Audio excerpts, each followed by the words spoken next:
പോയിരിക്കുകയാണ്? നിനക്കറിയാമോ അമൃത എവിടെ പോയിരിക്കുകയാണെന്ന്? രണ്ട് രീതിയിലുള്ള ചോദ്യങ്ങളാണ് അല്ലെ. പക്ഷെ ഒരു കാര്യം തന്നെയാണ് ഉദ്ദേശിച്ചിരിക്കുന്നത്. ആദ്യത്തത് ഡയറക്റ്റ് ആയിട്ട് ചോദിച്ചിരിക്കുകയാണ് എവിടെ പോയിരിക്കുകയാണെന്ന്. രണ്ടാമത്തത് ഒരാളോട് സെയിം തന്നെ രണ്ട് ക്വസ്റ്റ്യൻ മിക്സ് ആണ്. നിനക്കറിയാമോ അമൃത എവിടെ പോയിരിക്കുകയാണെന്ന്.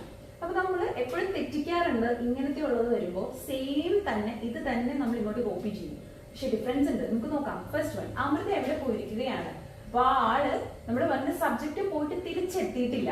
അപ്പൊ നമ്മൾ യൂസ് ചെയ്യുന്നത് ഇവിടെ പ്രസന്റ് പെർഫെക്റ്റ് ടെൻസ് ആണ്. അതായത് ഇന്ന സ്ഥലത്ത് പോയിരിക്കുകയാണ്, അല്ലെങ്കിൽ ആ സ്ഥലത്ത് പോയിട്ട് ആൾ തിരിച്ചു വന്നിട്ടില്ല. അപ്പൊ അങ്ങനെയുള്ള സന്ദർഭങ്ങളിൽ നമ്മൾ യൂസ് ചെയ്യുന്ന പ്രസന്റ് പെർഫെക്റ്റ് ടെൻസ് ആണ്. അപ്പൊ നമുക്ക് ഈ ചോദ്യം ഇംഗ്ലീഷിലേക്ക് ആക്കാം. അപ്പൊ എവിടെ പോയിരിക്കുകയാണ്. അപ്പൊ ഡെമോൺസ്ട്രേറ്റീവ് ഇട്ടാണ് ആദ്യം തുടങ്ങേണ്ടത്. അപ്പൊ എവിടെ, വേർ. വേർ കഴിഞ്ഞിട്ട് നമ്മൾ യൂസ് ചെയ്യുന്നത് സബ്ജക്റ്റ് അല്ല, ഓക്സിലറി വെർബ് ആണ്. ഇപ്പൊ പ്രസന്റ് പെർഫെക്റ്റ് ടെൻസിന്റെ ഫോമുല എന്താണ്? Subject plus has or have plus V3 plus object ആണ്. അപ്പൊ ഇവിടെ നമ്മുടെ സബ്ജക്ട് സിംഗുലർ ആയതുകൊണ്ട് നമ്മൾ എന്ത് യൂസ് ചെയ്യും? ഹാസ് യൂസ് ചെയ്യും. വേർ ഹാസ്, അതിനുശേഷം സബ്ജക്ട്. അമൃത, ഇവിടുത്തെ വെർബ് എന്താണ്? പോകുക. അതിന്റെ V3 ഫോം ഗോൺ ആണ്. Where has Amrita gone. Simple. ഇനി ഇവിടെ രണ്ട് ചോദ്യങ്ങളാണ് ചോദിച്ചിരിക്കുന്നത്. എങ്ങനെ വരുന്നത് നോക്കാം. നിനക്കറിയാമോ, അതെങ്ങനെ ചോദിക്കും? Do you know. രണ്ടാമത്തേത് അടുത്ത ക്വസ്റ്റ്യൻ ചോദിക്കുകയാണ് എവിടെ അമൃത എവിടെ പോയിരിക്കുകയാണെന്ന്. അപ്പൊ വീണ്ടും നമ്മൾ ഡെമോൺസ്ട്രേറ്റീവ് സ്റ്റാർട്ട് ചെയ്യുന്നു. Where Amrita has gone.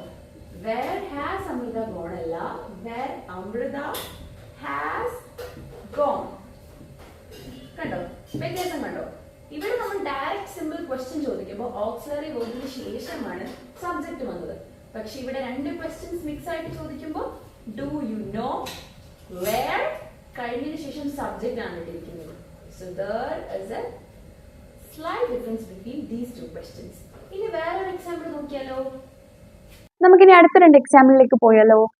ആരാണ് ആ സ്ത്രീ? എനിക്കറിയില്ല ആ സ്ത്രീ ആരാണെന്ന്. ഓക്കെ, സോ നമുക്കിത് രണ്ടും ഇംഗ്ലീഷിലേക്ക് മാറ്റാം.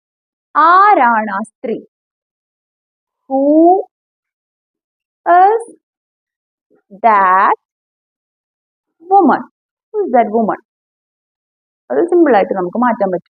ഓക്കെ, എനിക്കറിയില്ല ആ സ്ത്രീ ആരാണ്. സോറി, ക്വസ്റ്റ്യൻ മാർക്ക് ഇല്ല. ഇത് നമ്മൾ ഒരാളോട് പറയുന്ന കാര്യമാണ്, ചോദ്യമല്ല, ജസ്റ്റ് പറയുന്നതാണ്. എനിക്കറിയില്ല ആ സ്ത്രീ ആരെന്ന്. എങ്ങനെ പറയും? I don't no. എനിക്ക് അറിയില്ല. I don't no. ഇനി ആ സ്ത്രീ ആരെന്ന്. അപ്പൊ നമ്മൾ നേരത്തെ പറഞ്ഞ ട്രിക്ക് പോലെ തിരിച്ചിടണം. ഇവിടെ പറയുന്നത് നമ്മൾ അങ്ങോട്ടും ഇങ്ങോട്ടും തിരിച്ചിടണം. I don't know who. I don't know who that woman is. I don't know who that woman is. So നിങ്ങൾക്ക് ഞാനൊരു എക്സാമ്പിൾ തരാം. അത് നിങ്ങൾ കമന്റ് ചെയ്താൽ മതി. ബാങ്ക് എത്ര മണിക്കാണ് ക്ലോസ് ചെയ്യുന്നത്? അവൾ എന്നോട് ചോദിച്ചു ബാങ്ക് എത്ര മണിക്കാണ് ക്ലോസ് ചെയ്യാറ് എന്ന്. അപ്പോൾ ഈ രണ്ട് സെന്റൻസും നമ്മൾ എങ്ങനെയാണ് മാറ്റുന്നതെന്ന് നിങ്ങളൊന്ന് തിങ്ക് ചെയ്ത് കമന്റ് ചെയ്തേ. Thank you.